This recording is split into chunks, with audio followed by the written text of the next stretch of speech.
하나님의 말씀은 창세기 1장 1절부터 5절까지 말씀입니다. 창세기 1장 1절부터 5절까지 말씀 같이 읽겠습니다. 대초에 하나님이 천지를 창조하시니라. 땅이 혼돈하고 공허하며 흑암이 깊음 위에 있고 하나님의 영은 수면 위에 운행하시니라. 하나님이 이르시되 빛이 있으라 하시니 빛이 있었고 빛이 하나님이 보시기에 좋았더라. 하나님이 빛과 어둠을 나누사 하나님이 빛을 낮이라 부르시고 어둠을 밤이라 부르시니라. 저녁이 되고 아침이 되니 이는 첫째 날이니라. 아멘. 오늘 말씀의 제목은 질문으로 성경 탐구하기입니다. 질문으로 성경 탐구하기. 성경을 읽으면서 계속 우리가 질문할 수 있다는 것을 한번 확인할 수 있겠습니다. 창세기 1장 1절에 태초에 하나님이 천지를 창조하시니라. 이 말씀에서 성경이 자극하는 질문들을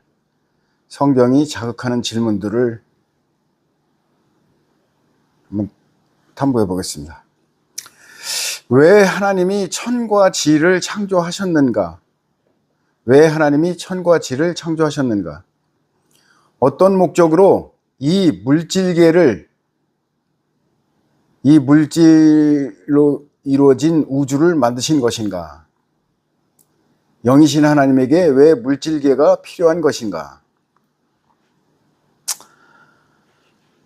또 계속해서 왜 전능하신 창조주 하나님은 우주 만물을 단번에 창조하지 않으시고 태초의 첫날에 단지 천과 지만 창조하셨는가? 그리고 우주 만물을 창조하시는데 왜 일주일이라는 시간을 허비하신 것인가? 다음 질문. 보이지 않는 우주라는 하늘 안에 보이는 것은 오직 땅덩어리인 지구뿐인데 왜 하나님이 첫 작품으로 창조하신 그 땅이 혼돈하고 공허하며 흑암이 깊은 상태인가? 성경의 가장 앞부분부터 창조주 하나님의 창조 내용이 왜 이리 허접한가? 성경을 사람이 썼기 때문에 이런 허접한 창조 내용부터 기록이 된 것인가? 아니면 창조주 하나님의 실수로 이런 허접한 내용이 기록된 것인가? 창조주 하나님의 전능성에 문제가 있는가? 왜 창조주 하나님은 어류와 조류, 동물들을 만드신 후에 각각 보시기에 좋았다고 평가하시고 육지 동물들도 만드신 직후에 보시기에 좋았다고 평가하셨는데 사람을 창조하신 직후에는 보시기에 좋았다고 평가하지 않으셨는가? 사람에게는 보시기에 좋지 않은 어떤 특징이 있는 것인가? 다른 피조물들과 달리 사람만 불완전한 상태로 만드신 것인가? 우리는 이 질문들을 바탕으로 어떤 추론을 할 수 있는가? 우주에 가장 먼저 홀로 등장한 지구의 상태가 보시기에 좋지 않은 불완전한 상태로 만드신 것과 창조주 하나님의 마지막 창조물인 사람을 보시기에 좋지 않은 불완전한 상태로 만드신 것이 6일간의 창조 내용 중에서 가장 중요한 메시지가 아닐까? 불완전한 상태의 땅덩어리인 지구가 빛으로 흑암을 해결하고 중력으로 혼돈을 해결하며 생명체들이 채워지면서 공허함을 해결한 것처럼 불완전태로 태어난 인간도 제7일의 창조주 하나님의 안식으로 채워 문제를 해결해야 한다는 것이 창조주 하나님의 가장 중요한 핵심 메시지가 아닐까? 창세기 2장, 3장, 2장과 3장, 에덴 동산의 선악과. 여기서 성경이 자극하는 질문들. 왜 하나님은 그토록 중요한 선악과 옆에 경비 천사를 세워두지 않으셨는가? 사람들이 선악과를 따먹고 죽지 않도록 보호막을 설치해야 하는 것 아닌가? 아니면 선악과를 비밀 장소에 은밀하게 보관할 수도 있지 않은가? 전능하신 창조주 하나님은 왜 동산 안에 사탄이 돌아다니도록 허용하셨는가? 그리고 왜 사탄과 사람들이 만나지 못하도록 양자를 격리시키지 않으셨는가? 창조주 하나님은 왜 사람들이 선악과를 따먹기 전에 일찍 등장하지 않으셨는가? 왜 선악과를 따먹으려고 내뻗는 손을 비틀어 놓지 않으셨는가? 선악과를 먹으려는 아담과 하와의 입을 마비시키는 방법은 없었을까? 왜 창조주 하나님은 사람들이 선악과를 따먹지 못하도록 강제력을 하나도 행사하지 않으셨는가? 그 모든 상황을 다 알고 계셨을 텐데 왜 아무런 실력 행사를 안 하신 것인가? 선악과를 그 동산의 중앙에 배치하시고 사람들이 그것을 따먹지 못하도록 어떤 강제력도 행하지 않았다는 것은 선악과에 대한 선택을 100% 인간의 자율성에 맡겼다는 뜻인가? 창조주 하나님 자신을 배반하고 인간들이 스스로 죽음의 길로 들어서는 선택의 자유를 100% 허용해 주신다는 메시지인가? 다시 말해서 인간의 어떤 자유도 다 허용해 주신다는 창조주 하나님의 선언인가? 결국 이 땅에 태어난 인간은 누구나 사탄과 손잡고 선악과의 길을 가게 된다는 두 번째 핵심 메시지의 선포인가? 그렇다면 이 땅에 태어난 모든 사람들은 왜 불완전태로 태어났는가? 인간의 완전태는 어떤 것인가? 창조주 하나님의 자녀가 되는 것이 완전태라면 그 신분이 창조주 하나님과 동급이라는 뜻이 아닌가?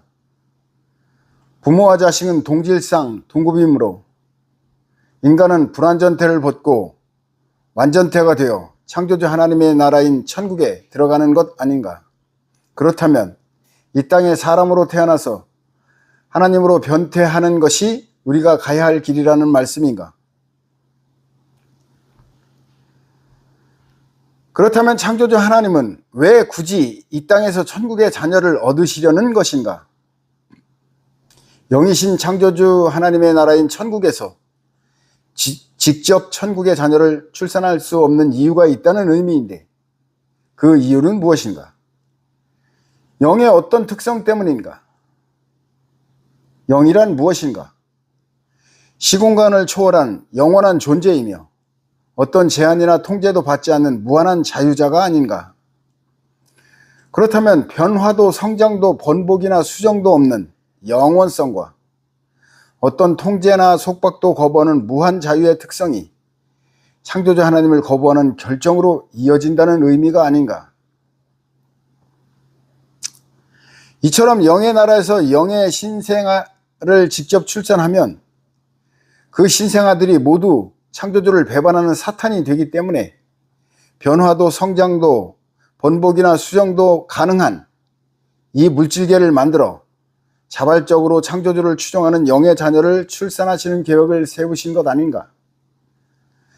그래서 이 땅에 애벌레처럼 불완전태로 태어난 우리 인간들이 나비처럼 완전태로 변태하도록 구원의 계획을 세웠으니 반드시 거듭남을 이루라고 성경을 통해 길을 알려주시는 것 아닌가? 이렇게 창조주 하나님의 천국 신생아 구원 계획을 추론하고 다시 성경을 읽으면 창세기 1장 1절부터 신약의 모든 복음서와 계시록에 이르도록 모든 의문점들이 명료하게 풀어지지 않는가? 그렇다면 이 땅의 삶이 가지는 특징은 무엇인가? 이 땅의 특징은 끊임없는 변화와 실패와 번복하는 것 아닌가? 영의 나라에서는 한 번 결정이 영원하여 회개와 번복이 불가능하지만 이 땅에서는 수없이 회개하고 약속과 다짐도 거듭하여 번복하는 새로 고침의 특징을 가진 세상이 아닌가? 이 새로 고침의 특징을 가진 이 땅에서 우리 인간들은 어떤 삶을 살아야 하는가? 삶을 수시로 새로 고치며 살아야 하는 것 아닌가? 어떻게 새로 고쳐야 하는가? 무엇을 고친다는 것은 어떤 기준을 가지고 있어서 그 기준과 나의 삶을 비교해보고 고친다는 것 아닌가? 그렇다면 그 기준이라는 것이 무엇인가? 그 기준은 나는 누구인가? 이 세상은 무엇인가? 난 무엇을 위해 살아야 하는가? 등의 철학적 질문을 통해 얻어진 가치관 또는 세계관이 아니겠는가? 서로 그 가치관이 타인들로부터 전수받은 것이라고 해도 본인이 철학적 탐구를 통해 검증하고 확증한 자신의 가치관 아니겠는가? 그런데 그 가치관이 올바른 것인지 잘못된 것인지는 어떻게 알 수 있는가? 세상을 살아가는 기준이 잘못된 것이라면 내 인생의 최종적인 결과는 실패가 아니겠는가? 그래서 내가 가진 가치관을 점검해야 하는데 어떻게 점검해야 하는가? 그것은 내가 가진 가치관이 나를 최종적으로 어디로 이끌어가는지를 따져보아야 하는 것 아닌가? 내가 가진 삶의 기준인 가치관 또는 세계관이 나를 이 땅에서 행복하게 살게 하는 것에서 끝난다면 나는 만족할 수 있는가? 이 세상은 잠시 존재하다 사라지는 것인지 영원히 존재하는 것인지 왜 존재하는 것인지 몰라도 상관없는가? 그리고 내가 이 땅에 태어난 이유가 무엇인지 몰라도 되는가? 사후의 세상에 대해 몰라도 되는가? 한 번뿐인 내 인생이 그냥 대충 살다가 가는 인생이어도 괜찮은가? 우주와 인생에 대해 고민하다가 교회에 발을 들여 놓았는데 신앙생활과 성경에 대해 아무런 의문점들이 발생하지 않으셨는가? 단편적으로 외치는 설교들 사이에서 모순을 발견하지 않으셨는가? 성경에서 수도 없이 드러나는 의문점들로 갈등하고 또 갈등하지 않으셨는가? 창세기 1장 1절부터 시작되는 의문점들, 마태복음 1장의 족보에서 언급한 14대라는 숫자가 틀리는 것, 요한복음 5장의 베데스다 연못가에서 수많은 환자들 중에서 딱 한 사람의 병만 치료하신 분이 사랑의 예수님이라는 이 상황들이 수긍되는가? 성경의 의문점들은 끝도 없이 이어지는데 에덴 동산의 선악과 사건과 관련된 하나님의 직무유기, 동생을 때려 죽인 카인을 보호하시는 하나님의 괴팍한 편애, 남녀 간의 성적 타락과 무관한 아이들과 노인들까지 싸잡아서 홍수로 몰살시키는 괴물 같은 창조주 하나님 등등에 관한 의문점들 때문에 성경을 내던져 버리지 않으셨는가? 예수님은 또 어떠셨는가? 그분이 단순한 선지자라면 중풍병자를 고쳐주시고 소경을 치료하시며 오병이어의 기적을 행하시는 것으로 만족할 수 있지만 그분이 영원전부터 존재하시는 전능하신 창조주라면 그분의 행적과 능력이 너무 초라하고 야박한 것 아닌가? 모세는 광야에서 40년간 만나를 내려 백성들을 먹여 살렸는데 창조주라는 전능자가 겨우 5천여 명을 먹이는데 그치고 모세는 광야에서 지팡이를 들어 죽어가는 수천의 환자들을 단번에 치료했는데 전능하신 예수님은 그저 몇몇 환자들만 근근히 치료하신 것이 이해되는가?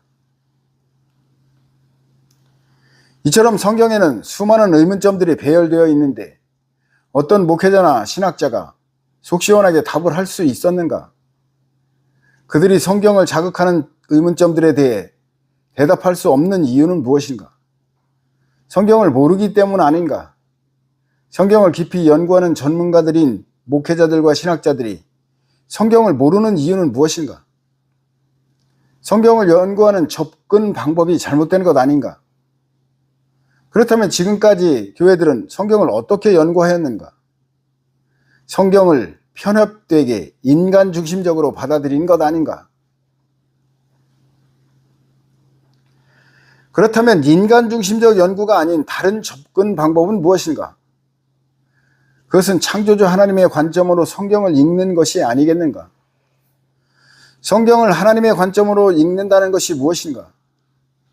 그것은 성경을 있는 그대로 받아들이고 창조주 하나님의 입장에 서서 성경의 의미를 이해하는 것 아니겠는가? 예를 들어 창세기 1장 1절 2절에서 왜 창조주 하나님은 태초에 천이라는 우주 공간 안에 지라는 지구만 딸랑 만드셨는가? 그런데 왜 그 땅이 혼돈하고 공허하며 흑암이 깊은 상태였는가?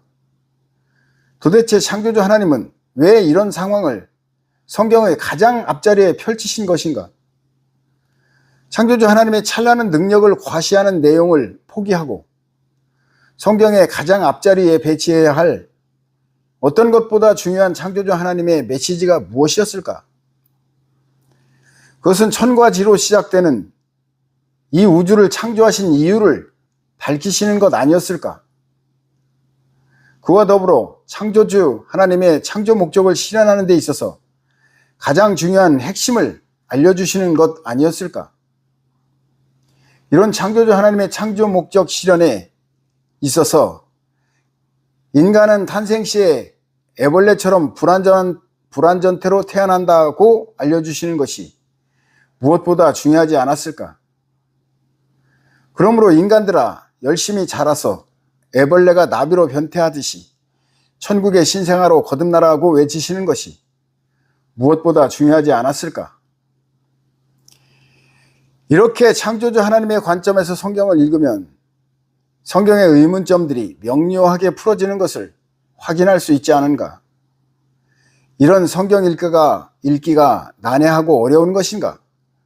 성경을 있는 그대로 읽고 창조주 하나님께서 왜 이런 내용을 기록해 주셨는지 질문하고 사색하면 자연스럽고 합리적인 답이 나오는 것 아닌가?